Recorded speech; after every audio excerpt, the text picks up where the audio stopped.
So hello, my colleagues. So I want to pick up here on changing growth rates. So a lot of times the growth rate isn't going to stay the same, right? A lot of times initially they have higher growth rates, and then over time they may either go up or down, either one. Okay. So I want to talk about how we're going to deal with that here. So here's the different dividends, right? And so we cannot use the constant dividend growth model to value the stocks of such a firm with different growth rates, right? It's not going to work. So a lot of times they don't pay no dividends in the beginning. Sometimes they may pay high dividends to attract you. Their growth rate changes over time until they reach a maturity level. However, we can use the general form of the dividend discount model to value such a firm, right, by applying the constant growth model to calculate the future share price of the stock once the firm matures and its expected growth stabilizes. So here it is. Here's the dividend growth model, right? Well, actually, here's the equation. And it basically is for a mature company, right? So we'll highlight that, okay?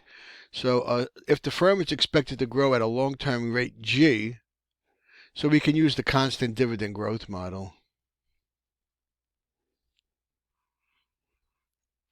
All right, and then we can use this estimate right here of PN as a terminal condition value so you can see they're taking this piece here and they're applying this piece right here for the stock, right, and getting the present value of this long-term piece here, right?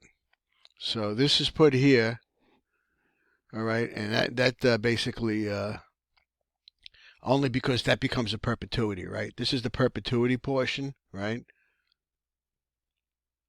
And you can see here there's different dividends. Dividend 1, Dividend 2, Dividend N, and then Dividend 3, 4, 5, 6, 7, right in the middle here. Okay? So here's a nice example here where they value a company with two different growth rates. Okay? So Small Fry Incorporated has just invented a potato chip. Given the phenomenal market response to this product, Small Fry is reinvesting all of its earnings to expand its operations. Now, the earnings were $2 per share this past year and are expected to grow at a rate of 20% per year until the end of 2004. I'm sorry, end of year 4, not 2004, year 4. It's early in the morning here. At this point, other companies are likely to bring out competing products. Analysts project that at the end of year 4, Small Fry will cut investment and begin paying 60% of its earnings as dividends. Okay? And its growth will slow to a long run of 4%. So this is an important problem here, right? If Small Fry's equity cost of capital is 8%, what is the value of the share today? So we got a growth rate of 20%. And then they're going to begin paying 60% of their earnings as dividends, okay? All right, so they want to know the value of a share today. So we got a couple different things going on. So there's two different growth rates, right? We got a growth rate here of 20%, right? And then we got a growth rate.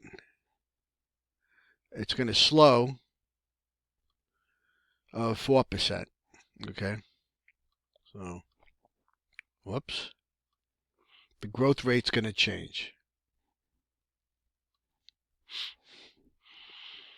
So we're going to use Small Fry's projected earnings growth rate and payout to forecast its future earnings and dividends as shown in the following spreadsheet.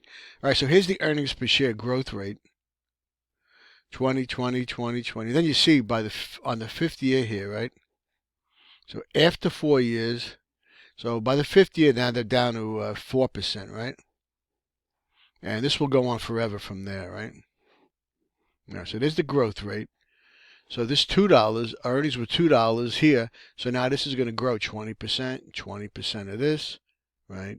20% of this, 20% of this, and then 4%. So here's the earnings per share. Now, here's the dividend payout rate. What do they say here? That small fry will cut investment and begin paying 60% of its earnings as dividends by year 4, right? By year 4. So here they are. Now, they weren't paying any dividends here, but here they are paying dividends, right? All of a sudden, right? So there's no dividends, and then 60% of that is 249. 60% of that is 259. See, it's going up, right? And then 60% of this is 269. So you see, you take 60% of the earnings per share. All right. So, as I said, this last part is a perpetuity, right? So from year 4 onward is a perpetuity. So we're going to get the price of the stock from year 4 onward. And that's the first step, as I said, because it's a perpetuity, right? So then we then apply the dividend discount model with this terminal value. So this 6225 right here, you see it gets plugged into here, which gets plugged into here. Everyone see that? That gets plugged into there. This is all 8%. The cost of equity is 8%, right? And we plug each dividend into here. It's 0, 0, 0, right? And then it's so the first 3 years are 0, and then from here on, so it's really only here because there's no dividends the first 3 years, okay? The dividend discount model is flexible enough to handle any forecasted pattern. All right, so let's go through this with this nice video. Let's see what they say here.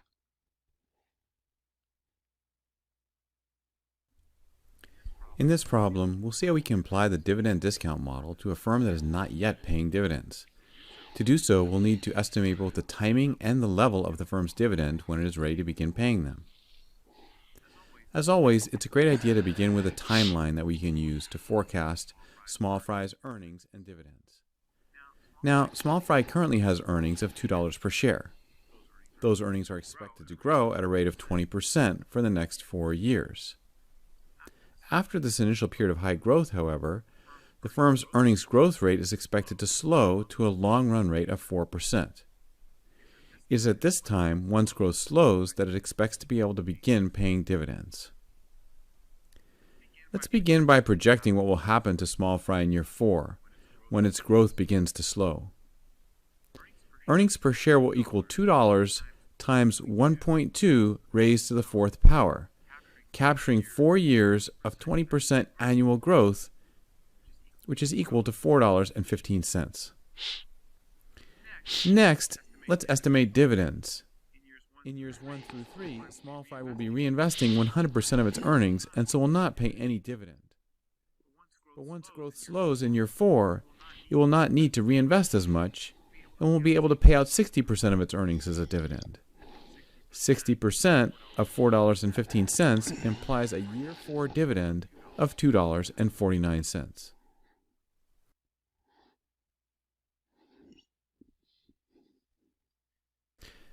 Now, after year 4, we expect Small Fry to grow at a rate of 4% and raise its dividends commensurately. This means we can apply the constant dividend growth formula to estimate Small Fry's stock price 1 year prior to the first dividend in year 3. Specifically, P3 should equal the dividend in year 4 divided by R minus G, or $2.49 divided by 8% minus 4%. Calculating this, we estimate a year 3 share price of $62.25. Now, since shareholders who buy Small Fry today will not receive any dividends for the first 3 years, the price they should be willing to pay to purchase the stock today will just be the present value of its year 3 share price, or $62.25 discounted by 8% for 3 years. This calculation gives us an estimated present value of Small Fry stock of $49.42. The situation in this example is not uncommon.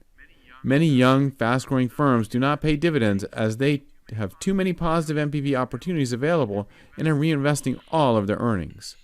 The challenge for investors in this case is to try to anticipate both the timing and the size of the firm when it eventually matures and its growth slows to the point that it will begin paying dividends.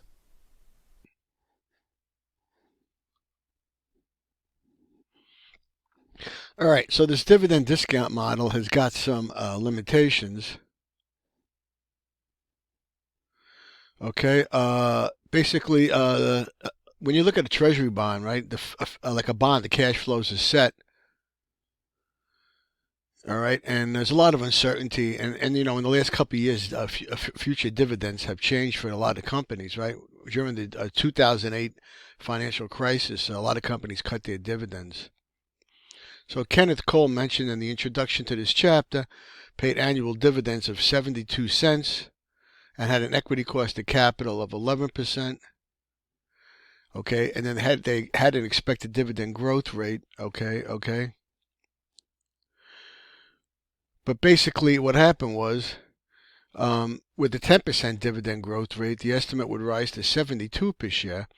Okay, so you can see this. It's difficult to know which estimate of the dividend growth rate is more reasonable. So it's always a problem guessing these numbers. That's usually the big problem with all this.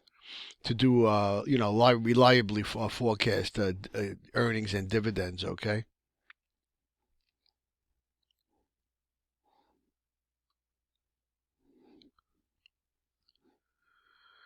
All right, so we'll pick up here with these other models.